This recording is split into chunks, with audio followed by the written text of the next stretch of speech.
ভাড়াটে গুন্ডা যে আমার মা গো, কোথাকার গুন্ডা জানি না আমি মা গো।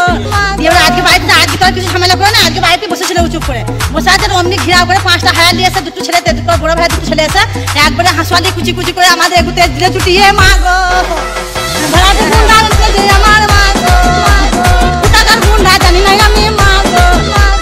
ভাড়াটে গুন্ডা যে আমার মা গো, কোথাকার গুন্ডা জানি না আমি মা গো।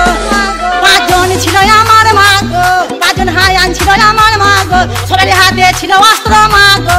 আমরা আটকাতে গেছি, আমাদেরকে ছুটি ছুটি আমরা বাইরে বার করে দিল আমার মা গো। ভাড়াটে গুন্ডা যে আমার মা গো, কোথাকার গুন্ডা জানি না আমি মা গো। ভাড়াটে গুন্ডা যে আমার মা গো, কোথাকার গুন্ডা জানি না আমি মা গো। আম পক পক জাম পক পক পেয়ারা পেকেছে, রোস্টারদের মায়ের গানে শেল ঢুকেছে। গলার বিসি বিসি টিভি ধরেছে, পাউরুটি মিষ্টির সঙ্গে সঙ্গে পিয়াটা খাইয়ে দিয়েছে। তখন মাথায় মাথায় বাড়ি বাড়ি দিয়ে লাশটা ফেলে রেখে চলে গেছে ওরা, লাশটা ফেলে রেখে চলে গেছে ওরা ভোর 4টের সময়। পূর্ব বর্ধমানের টেটু গ্রামে জামাইয়ের সঙ্গে পালালো শাশুড়ি। শ্বশুর বাড়িতেই থাকতো জামাই, তার শাশুড়ির সঙ্গে ঘনিষ্ঠ সম্পর্ক তৈরি হয়। ধন্যবাদ। একবারে হাঁসুয়ালি কুচি কুচি করে আমাদের এগুতে দিলে ছুটিয়ে মা গো।